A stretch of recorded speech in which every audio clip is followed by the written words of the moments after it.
Kembali lagi di Apa Kabar Indonesia Pagi bersama saya Filipus Yonaso. Ya, Sobat Minton TV One, kalau kita tadi sudah menyimak berita yang kita simak sama-sama, tentunya pemirsa juga mengerti bagaimana saya merasa sedih pagi ini karena tim Thomas dan juga tim Uber Indonesia ini gagal untuk mengawinkan gelar di tahun 2024. Padahal tim Thomas dan Uber ini sudah secara spektakuler, secara fantastis mampu melaju ke babak final. Dan saat ini saya sedang berada di Gelora Bung Karno dan saya akan coba untuk mencari beberapa orang untuk menanyakan bagaimana tanggapan dari mereka melihat perjuangan dari tim bulu tangkis Uber dan Thomas yang kemarin juga sempat kalah di tangan Cina. Oke, coba ini di samping saya sudah ada nih. Dengan Mbak siapa, Mbak?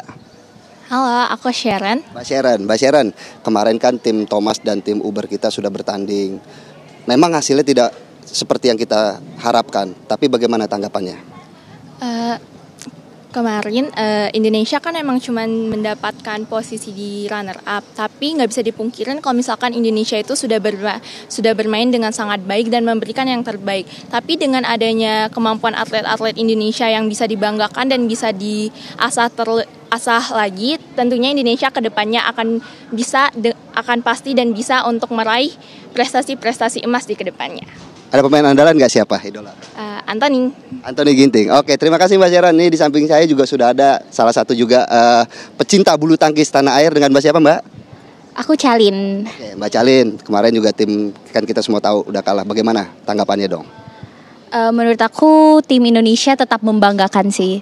Karena meskipun pulang sebagai runner up, tapi saya tetap bangga dengan tim dari Indonesia karena bisa membawa peluang-peluang yang besar ke depannya lagi. Tetap semangat untuk tim Indonesia ke depannya. Oke, ada pemain idola nggak, siapa? Aku Jonathan. Jojo kan tapi udah punya istri loh. Gak apa-apa dong kalau ngefans doang. Baik, terima kasih Mbak Kelin dan juga Mbak Sharon. Nah pemirsa, tadi kita sudah melihat bagaimana walaupun tim Thomas dan tim Uber Indonesia ini gagal mengawinkan gelar, tapi ternyata masyarakat Indonesia tetap bangga, tetap mengapresiasi setinggi-tingginya apa yang telah dilakukan oleh para pejuang bulu tangkis tanah air. Nah untuk membahas bagaimana hasil dari pertandingan kemarin, di samping saya juga sudah ada ini salah satu kamus bulu tangkis Indonesia, pengamat bulu tangkis Indonesia, siapa lagi kalau semua orang udah pasti kenal, Bung Daryadi. Selamat pagi, Mas Dar. Selamat pagi, Philip. Oke, Mas Daryadi, kita tahu bagaimana kiprah tim Uber dan tim Thomas. Memang hasilnya tidak sesuai yang kita harapkan. Apa yang bisa Mas Daryadi sampaikan? Ya, kita lihat memang perjuangan yang dilakukan oleh wakil-wakil kita di Piala Uber dan Piala Thomas kemarin itulah maksimal yang kita dapatkan. Khusus di Piala Uber, dan memang pencapaian mereka di babak final sesungguhnya sudah merupakan lebih dari target yang diharapkan. Mereka kan ditargetkan sampai semifinal. Betul. Namun mereka justru mampu melangkah lebih jauh.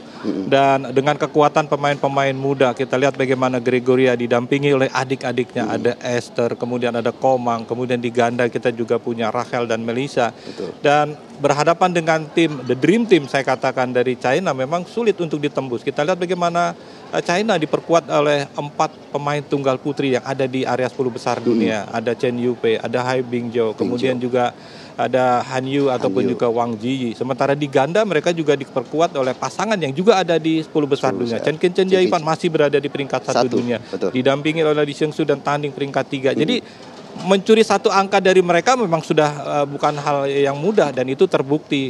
Gregoria yang punya catatan menang 3 kali melawan Chen Yufei pun benar-benar tidak berdaya menghadapi Chen Yufei. Jadi saya kira pelajaran mahal didapatkan kemarin, namun kita harus apresiasi karena tim Uber kita sudah berhasil mencapai final melebihi target yang diharapkan. Kalau kita berbicara memang melebihi target, tetapi apa yang tim Uber tampilkan kemarin begitu ya, apakah memang kita bisa tahu bahwa Grego menghadapi Chen Yufei memang kan diharapkan bisa menyumbangkan poin. Tetapi apa yang kemudian Grego tampilkan dengan bermain yang seharusnya tampil all out malah terlihat seperti terbebani begitu, Mas Daryadi? Ya, memang dari 5 nomor yang tampilkan kemarin Grego yang paling kita harapkan untuk bisa mencuri poin dari Chen Yufei. Dan tentunya walaupun rekornya 12 kali ketemu, dia 9 kali kalah. Dan terakhir memang Grego menang lawan Chen Yufei di Kumamoto tahun lalu. Namun kita lihat Chen Yufei bertanding di depan publik sendiri pasti akan tampil habis-habisan. Tekanan justru terlihat dari Grego yang tidak bisa tampil lepas, sementara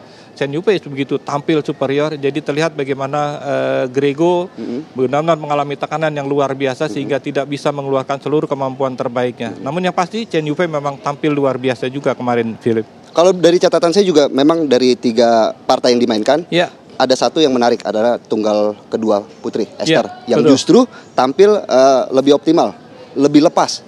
Apa yang sebenarnya bisa Mas Daryl gambarkan? Memang dari penampilan Esther di Piala Uber ini boleh dibilang baik sekali ya penampilan Esther, dan berhadapan dengan He Bingjiu pasti membandingkan dia dengan He Bingjiu cukup jauh ya, bumi dan langit begitu. Karena betul, karena He Bingjiu adalah pemain yang begitu setia mendampingi Chen Yufei di berbagai kesempatan, menjadi pemain nomor 2 China. Sementara Esther ini kan baru mentas, baru dipercaya untuk bisa memperkuat tim Piala Uber Indonesia.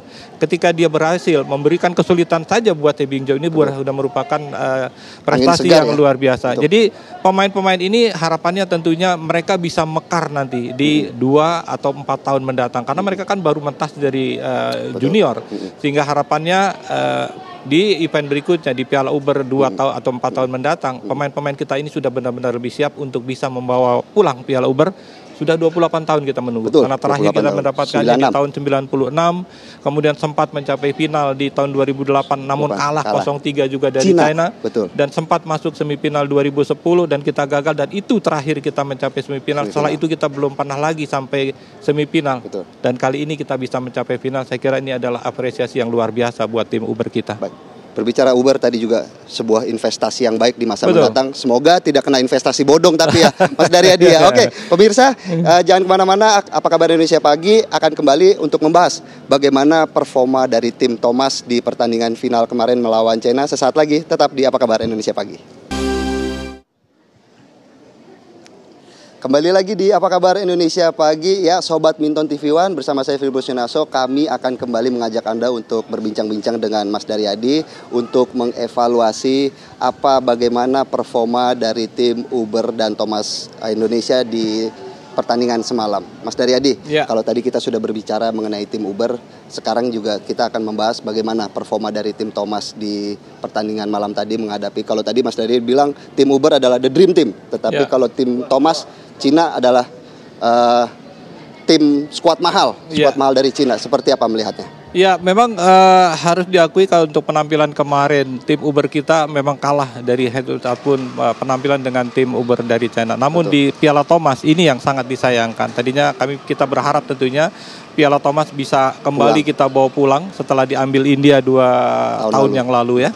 Dan penampilan Ginting, kemudian juga Jojo dan kawan-kawan, kita lihat bagaimana memang tidak seperti yang kita harapkan, terutama di partai pertama ketika Ginting berhadapan dengan Siyuki. Saya melihatnya bagaimana penampilan Ginting benar-benar underperform ya. Dan ini saya sepanjang membawakan pertandingan Ginting, baru pertama kali saya lihat bagaimana Ginting seperti bermain di dalam kebingungan. Baru pertama kali saya melihat Ginting bisa tertinggal 1-14.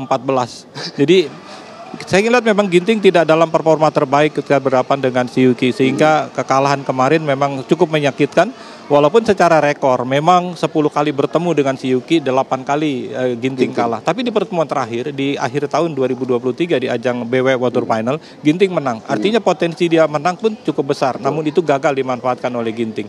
Begitupun apalagi di partai kedua. Di partai pertama begitu Mas Daryadi, yang artinya menjadi partai yang paling penting untuk bisa memberikan mental yang lebih bagus ke pemain-pemain berikutnya ya Mas Daryadi. Partai pertama memang menjadi kunci buat tim ini ketika bertanding di Piala Thomas, sehingga dia akan memberikan spirit buat teman-teman yang lain. Dan nampaknya di partai kedua Fajarian berhadapan dengan pasangan nomor 1 dunia saat ini, pasangan muda dari China, Wang Chang Liang Wenkeng. Memang rekornya kurang begitu menggembirakan, 4 kali ketemu dan 6 kali ketemu, 4-2 rekornya, dan unggul memang Wang Chang. Dan 3 pertemuan terakhir termasuk di tahun ini adalah pertemuan ketiga, selalu dimenangkan oleh Wang Chang Liang Wenkeng. Tapi bukan tidak punya kesempatan untuk menang sesungguhnya Fajar dan Rian.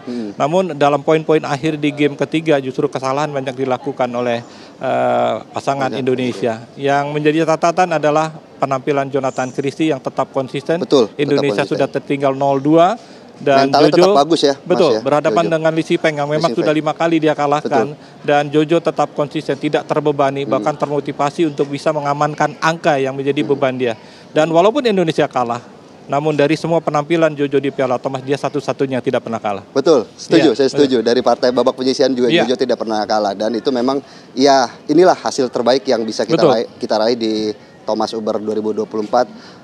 Apa kemudian yang bisa Mas Daryadi dilihat dari hasil evaluasi secara menyeluruh pemain-pemain yang ikut di Piala Thomas Uber ini, karena kan mereka juga akan dalam 2 bulan ke depan akan bertanding ke Olimpiade, ajang sesungguhnya, seperti apa Mas Daryadi? Ya, catatan lain dari Piala Thomas pastinya kita juga jangan terlalu berlama-lama tentunya menggantungkan harapan kepada pemain-pemain yang saat ini. Kita ketahui Jojo dan Ginting sudah bermain buat Piala Thomas Indonesia sejak 2016 dan setiap event ini akan selalu digelar tiap 2 tahun sekali. Mudah-mudahan kita bisa persiapan pemain-pemain yang lebih muda. Sudah ditampilkan juga Alwi Farhan, mudah-mudahan akan banyak pemain muda yang nanti akan tampil. Dan di sisi lain, lupakan kegagalan di Piala Thomas. 2 bulan ke depan kita akan fokus untuk tampil di ajang Olimpiade.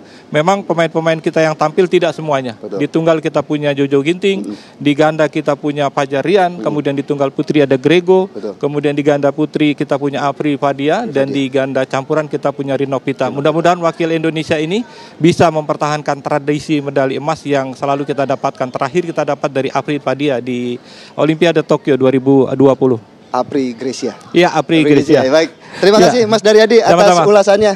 Dan juga semoga apa yang kemudian disampaikan oleh Mas Daryadi ini bisa terjadi tradisi emas Olimpiade, karena juga mengingat bagaimana persiapan matang telah dilakukan oleh CDM kita ya, Bapak Anindya Bakri, yang selaku akan menjadi pemimpin dari kontingen Indonesia di ajang Olimpiade Paris. Sekian yang bisa kami sampaikan, kita kembali ke studio dengan Arif Fadil dan Kamarati Kusuma.